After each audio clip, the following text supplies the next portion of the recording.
बार फिर आप सभी प्रतियोगी छात्र एवं छात्राओं को स्वागत है मेरे चैनल अवस्थी क्लासेस में।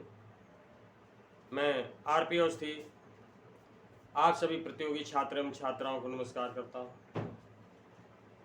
तो साथियों, हम पढ़ रहे थे भारतीय इतिहास और भारतीय इतिहास में पढ़ रहे थे विभिन्न प्रकार के धर्मों के संबंध में। तो आज हम पढ़ेंगे शैव धर्म के बारे में। तो आइए पढ़ते हैं शैव धर्म। भारतीय इतिहास हमारा विषय है।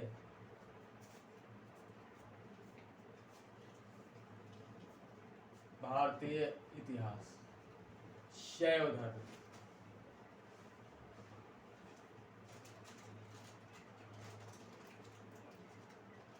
शैव धर्म तो शिव की पूजा करने वाले, शिव की या भगवान शंकर की पूजा करने वाले जो है क्या कहलाते हैं? शैव। भगवान शंकर की पूजा करने वाले शैव कहलाते हैं और भगवान शंकर की उपासना करने वालों से ही शैव धर्म बना है, यानी शिव से संबंधित धर्म। शिव से जो संबंधित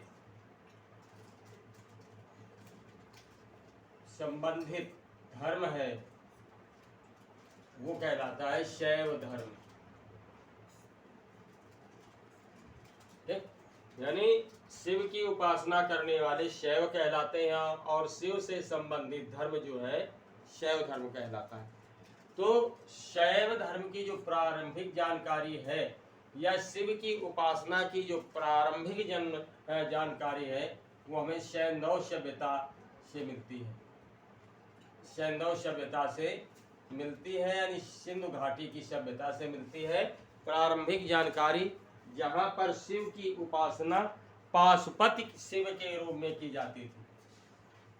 पाशुपति शिव के, ठीक, पाशुपत के रूप में की जाती थी। तो ये प्रारंभिक जानकारी है। कालांतर में आर्यों के आगमन के पश्चात जब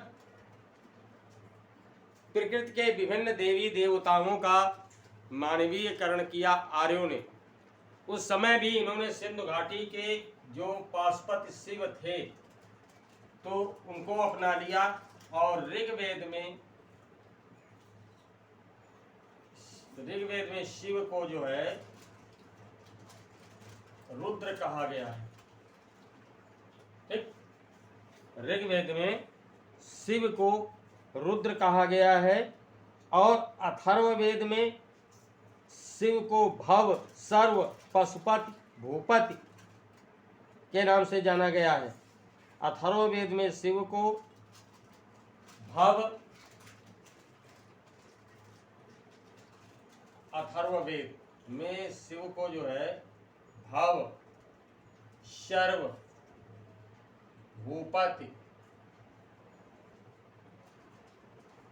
ठीक, जैसे नामों से जाना गया है। और इन्हें जो है पशुपति भी कहा गया है। पशुपति, ठीक, ये पाशुपति जो है सिंधु घाटी की सभ्यता में कहा गया और पशुपति जो है इनको अथर्ववेद में कहा गया है। तो इस तरह से अलग अलग नामों से इन्हें अलग अलग समय में जाना गया। ब्राह्मण ग्रंथों में रुद्र का उल्लेख सहस्त्राक्ष एवं सर्वाधिक महत्वपूर्ण देवता के रूप में मिलता है। ब्राह्मण ग्रंथों में इनका नाम मिलता है सहस्त्राक्ष।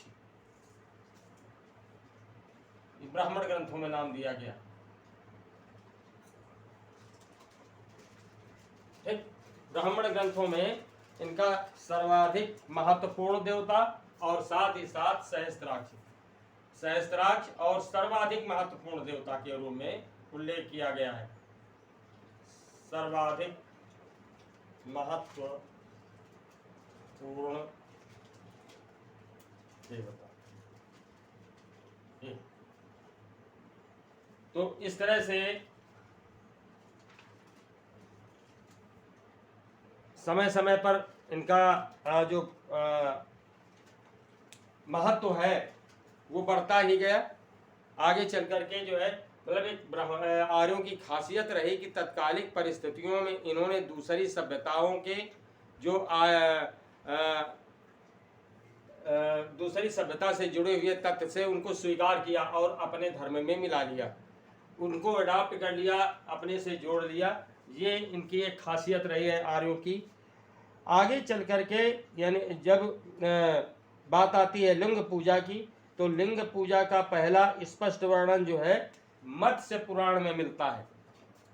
लिंग पूजा का पहला स्पष्ट प्रमाण मत्स्य पुराण में मिलता है।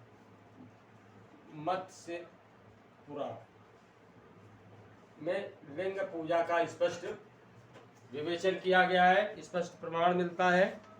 साथ ही साथ पतंजलि के महाभाष्य, पतंजलि का जो महाभाष्य है ये ईसा पूर्व दूसरी सदी का है। ईसा पूर्व दूसरी सदी यानी ईसा से 100 साल 200 साल पहले, या यूं कह सकते हैं 200 BC। तो पतंजलि का जो महाभाष्य है उसमें इनकी मूर्ति बनाकर पूजा करने का जो है विवरण मिलता है।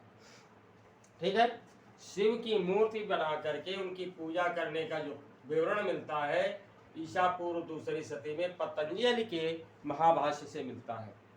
साथ ही साथ जो शिव की प्राचीनतम मूर्ति है, शिव की प्राचीनतम मूर्ति ये जो है रेणुगुंटा से मिली है। रेणुगुंटा यहां से प्राप्त हुई है, प्राचीनतम मूर्ति है शिव की। ईसा पूर्व दूसरी सदी में शिव की मूर्तियां बना करके पूजा करने का कार्य आरंभ हो गया और शिव की प्राचीनतम मूर्ति जो है वो रेणुगुंटा से मिली है। ये गुडीमल्लम लिंग स्थान है और वहां से मिली। गुप्त काल में सर्वप्रथम शिव एवं पार्वती की संयुक्त मूर्तियों के निर्मित होने के प्रमाण मिलते हैं। यानी शिव और पार्वती की एक साथ मूर्तियां ये जो है पूजा की पद्धति में अपनाई गई कब? गुप्त काल। तो ये जानकारी है शैव धर्म की। आगे चल करके सर्वप्रथम मूर्ति पूजा के अंतर्गत गुप्त काल में ब्रह्मा, विष्णु एवं महेश की पूजा का उल्लेख मिलता है। ठीक, गुप्त काल में ब्रह्मा, विष्णु एवं महेश तीनों की, महेश का मतलब शिव जी, इन तीनों की उपासना का या पूजा का उल्लेख मिलता है। हरिहर के रूप में शिव की विष्णु के साथ सर्वप्रथम मूर्तियां गुप्त युग में बनाई गई। यानी गुप्त काल में हरिहर के रूप में शिव की विष्णु के साथ मूर्तियां बनाई गईं। साथ ही साथ गुप्त काल में शैव धर्म की काफी उन्नति हुई। कुमारगुप्त प्रथम के समय में कमरदंडा एवं खोह में शिवलिंग की स्थापना हुई। ठीक, कमरदंडा और खोह में शिवलिंग की स्थापना किसके समय में हुई? कुमारगुप्त। इंपॉर्टेंट क्वेश्चन है। कुमारगुप्त प्रथम के काल में शिव की मूर्तियों के मंदिर बनाए गए और ये जो है ख्याति प्राप्त मंदिर जो कुमारगुप्त प्रथम ने निर्मित कुमारगुप्त प्रथम के समय में निर्मित किए गए। तो ये दोनों मंदिर जो है कमरदंडा एवं खोह में है। ठीक, कमरदंडा और खोह, इन दो स्थान पूछा गया है सवाल का परीक्षाओं में। तो इसके बाद जो है इसी काल में भूमरा एवं नचना कुठार में शिव एवं पार्वती के मंदिरों का निर्माण हुआ। इसी समय में भूमरा और नचना कुठार, ये पूछा, ये भी सवाल पूछा गया है। भूमरा एवं नचना कुठार में भी शिव के मंदिरों का निर्माण किया गया गुप्त काल में, कुमार गुप्त प्रथम के समय में। और साथ ही साथ शिव एवं पार्वती के मंदिरों का निर्माण जो है राजपूत काल में, विशेषकर चंदेलों के ये समय में खजुराहो में भी हुआ, जहाँ पर कंदारिया महादेव का मंदिर निर्मित किया गया। कंदारिया महादेव आज भी फेमस है मंदिर खजुराहो में। आगे बात आती है उत्तर भारत के दक्षिण में भी, जिस तरह से उत्तर भारत में ख्याति रही भगवान शिव की, उसी तरह से जो है दक्षिण भारत में भी शिव की उपासना की ख्याति जो है पल्लव, राष्ट्रकूट, चंदेल एवं चोलों के समय में ये धर्म जो है उन्नति की ओर अग्रसर हुआ। चालुक्य, राष्ट्रकूट, पल्लव एवं चोल। चालुक्य, राष्ट्रकूट, पल्लव और चोल, इनके समय में जो है दक्षिण भारत में ये शैव धर्म जो है प्रगति के पथ पर अग्रसरित हुआ, आगे बढ़ा, इसने अपना स्थान बनाया। और एलोरा के प्रसिद्ध कैलाश मंदिर का निर्माण जो है राष्ट्रकूटों ने करवाया। सवाल पूछा गया है, एलोरा में जो कैलाश मंदिर है, एलोरा के कैलाश मंदिर का निर्माण जो है ये राष्ट्रकूटों ने करवाया। सवाल पूछा गया है कई बार, राष्ट्रकूटों के द्वारा करवाया गया। तो इस तरह से आप देख रहे हैं कि दक्षिण में इनका प्रचार प्रसार जो है इन चार राजवंशों के समय में हुआ। नायनार संतों ने पल्लव काल में इस धर्म का प्रचार किया। नायनार संत जो है, नायनार, इन संतों ने जो है इस काल में, इन चार राजवंशों के काल में इनका प्रचार प्रसार किया दक्षिण भारत में। 63 नायनार संतों में अपार, तिरुज्ञान, संबंदर, सुंदरमूर्ति एवं मणिकवाचगर आदि जो है विशेष रूप से उल्लेखनीय है। वैसे 63 नायनार संत हैं, ठीक, जिनमें जो कुछ खास नाम आते हैं वो नाम मैंने अभी बताए। अपार, तिरुज्ञान, संबंदर, अपार, तिरुज्ञान, संबंदर, ठीक, ये 63 नायनार संत हैं। और उनमें जो ख्यात प्राप्त खास संत हैं उनके नाम है अपार, तिरुज्ञान, संबंदर और सुंदर मूर्ति एवं मणिकवाचगर। सुंदर मूर्ति एवं मणिकवाचगर। सुंदर मूर्ति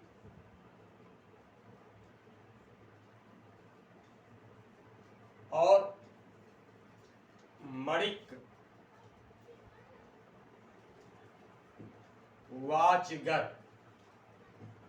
ये प्रसिद्ध नायनार संत हैं, इन्हीं 63 संतों में से। तो इन्होंने जो है प्रचार, इसके शैव धर्म के प्रचार प्रसार में दक्षिण भारत में विशेष भूमिका का निर्वहन किया। और चोल शासक राजराज प्रथम ने तंजौर में प्रसिद्ध राजेश्वर शैव मंदिर का निर्माण कराया। चोल शासक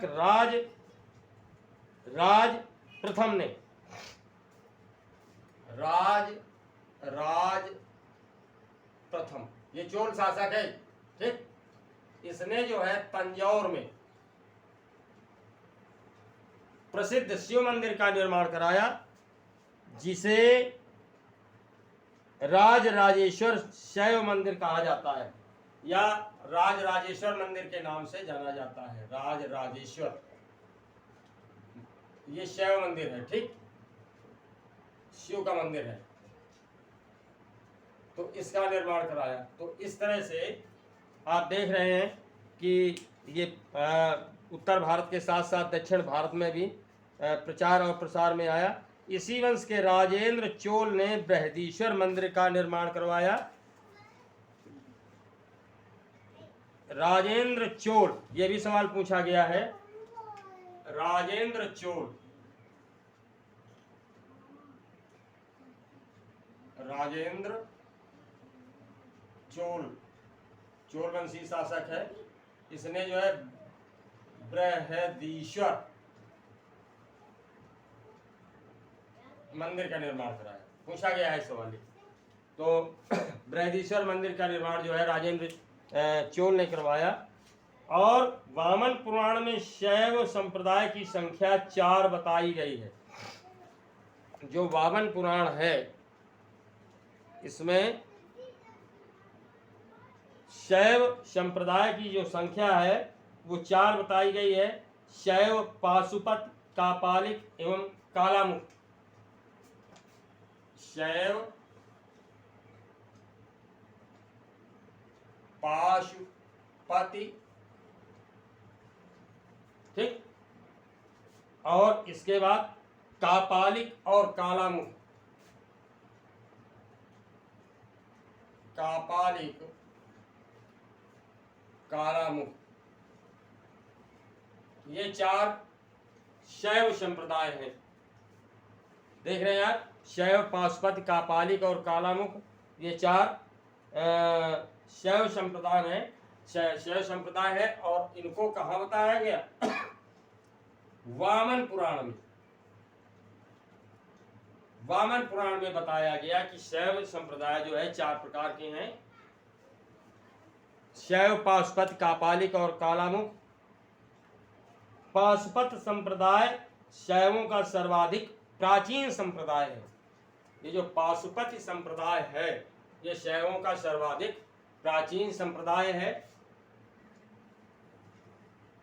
सर्वाधिक प्राचीन संप्रदाय है ये पाशुपति, क्योंकि इसका विवेचन हमें जो है कहाँ मिलता है? सैंधव सभ्यता में।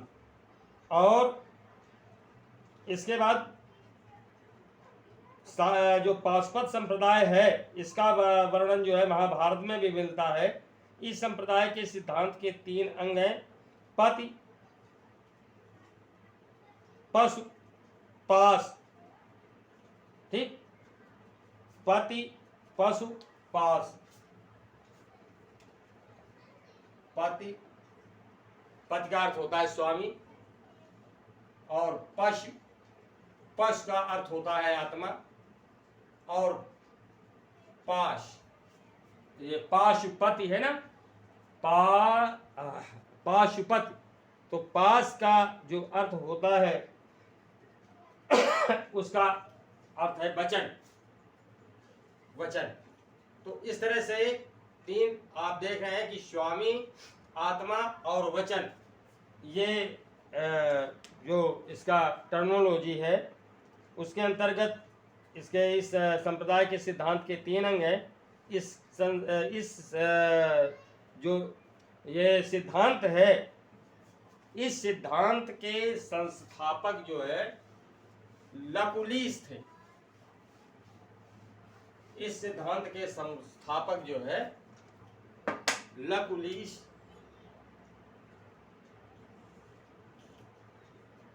लकुलिस थे। और जिन्हें भगवान शिव के 18 अवतारों में से एक माना गया है। ये सवाल भी पूछा गया है कि भगवान शिव के 18 अवतारों में से एक अवतार माना गया है लकुलिस को। ये सवाल पूछा गया है, याद रखिएगा। तो भगवान शिव के 18 अवतारों में से लकुलिस को एक अवतार माना गया है। और ये सिद्धांत भी उन्होंने दिया पाशुपति का, यानी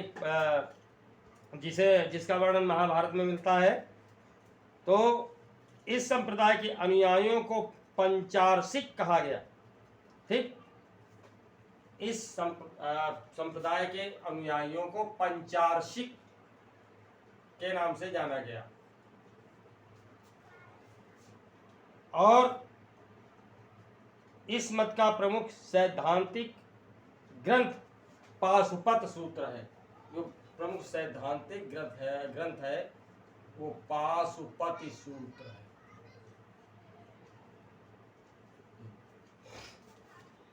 अब आगे हम बात करते हैं, कापालिक संप्रदाय के इष्टदेव भैरव थे जिन्हें शिव का अवतार माना गया। जो कापालिक संप्रदाय है, कापालिक मैंने थोड़ी देर पहले बताया था, तो इनके जो इष्ट देवता है वो भैरव हैं। आज भी इन देवताओं इनका भैरव जी का पूजन होता है और इन्हें भी जो है शिव का ही अवतार माना गया है। इस संप्रदाय के उपासक क्रोधी स्वभाव के होते हैं। इस संप्रदाय का प्रमुख केंद्र श्री शैल नामक स्थान था, जिसका प्रमाण भवभूत के मालती माधव से, भवभूत की रचना है मालती माधव, जिसमें इनका निवास स्थान शैल बताया गया है। ये क्रोधी स्वभाव के होते हैं, कापालिक अनुयायी। कालामुख संप्रदाय के लोग भी अतिवादी विचारधारा के हैं। जो अगला संप्रदाय है कालामुख, कालामुख इनके जो अनुयायी हैं वे भी अतिवादी विचारधारा के हैं। मतलब अतिवादी का अर्थ क्या होता है कि किसी भी चीज की इंतहा कर देना, बहुत ज्यादा उसको जो है आगे तक ले जाना, बहुत ज्यादा बढ़ा चढ़ा करके उसका विवेचन करना या उसको मानना। जैसे आप देखते हैं कि आज भी जैनी लोग जो है ये मुंह में कपड़ा बांधे रहते हैं। इनका मतलब क्या है कि अहिंसा नहीं होनी चाहिए। और मुंह में कपड़ा क्यों बांधे रहते हैं? ताकि जो सूक्ष्म जीव है, बैक्टीरिया जैसे या और भी छोटे छोटे जीव सांस के द्वारा मुख में जा करके उनकी हत्या न हो, इसलिए मुंह में पट्टी बांधे रहते हैं। ये अतिवाद है। तो इसी तरह से जो ये कालामुख संप्रदाय के अनुयायी थे, ये भी अतिवादी विचारधारा के थे। शिव पुराण में इन्हें महावृतधर कहा गया है। इसके जो अनुयायी हैं शिव कालामुख संप्रदाय के, इनको जो है शिव पुराण में क्या बोला गया है? वृतधर, महान वृत को धारण करने वाले। शिव पुराण में इनको जो है महाव्रत धर, महान व्रत को धारण करने वाले महाव्रत धर के नाम से जाना गया है। और इस संप्रदाय के लोग जो है नर कपाल में ही भोजन तथा जल का और सुरापान करते हैं। महाव्रत धर व्रत, तो ये क्या करते हैं? नरमुंड, जो मनुष्य मरने के बाद मनुष्य की खोपड़ी होती है, शमशान से उसे ले लेते हैं, उसी में भोजन ग्रहण करते हैं, उसी में पानी पीते हैं और उसी में शराब यानी मदिरापान भी करते हैं, शुरापान जिसको कह सकते हैं। तो उसी नर कपाल में ही इनका मतलब भोजन और पानी ग्रहण करते हैं, शुरापान करते हैं और साथ में अपने शरीर पर चिता की भस्म मलते हैं। आपने आज भी इस तरह के नाग देखा होगा, चिता की भस्म नागा साधुओं की हो, और ये नागा साधु भी भस्म मलते हैं। तो ये एक जो है कालामुख संप्रदाय का अतिवाद है। लिंगायत संप्रदाय दक्षिण में प्रचलित था। ये भी शैव धर्म है। लिंगायत सवाल पूछा गया है, ये भी कई बार परीक्षाओं में। लिंगायत संप्रदाय जो है ये दक्षिण भारत में प्रचार प्रसार में था। दक्षिण भारत, ये लिंगायत संप्रदाय दक्षिण भारत में प्रचार प्रसार में था और इन्हें जंगम भी कहा जाता था। इस संप्रदाय के लोग शिवलिंग की उपासना करते थे। बसव पुराण में इस संप्रदाय के प्रवर्तक अल्लभ प्रभु एवं इनके शिष्य बसव का उल्लेख मिलता है। इस संप्रदाय की स्थापना 12वीं शताब्दी में की गई। इस संप्रदाय को वीर शिव संप्रदाय भी कहा जाता है। कश्मीरी शैव संप्रदाय का विकास कश्मीर में हुआ और इस संप्रदाय के जो दार्शनिक हैं वो ज्ञान मार्गिक हैं। इस संप्रदाय के संस्थापक वसुगुप्त थे। यानी जो कश्मीरी शैव है, कश्मीरी शैव की स्थापना 12वीं शताब्दी में हुई और इसके जो संस्थापक थे वसुगुप्त। ठीक, वसुगुप्त इसके संस्थापक थे और इस संप्रदाय का प्रचार प्रसार बाबा गोरखनाथ के समय में हुआ।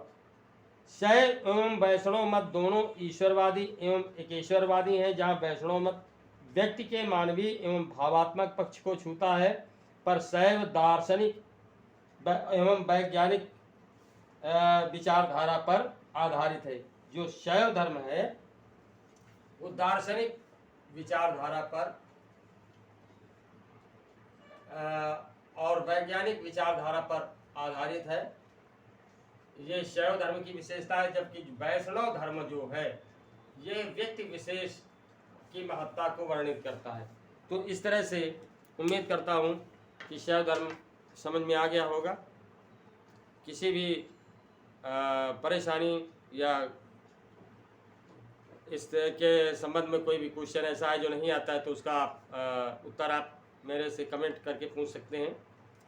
नेक्स्ट लेक्चर में फिर आपसे मुलाकात होगी। तब तक के लिए नमस्कार।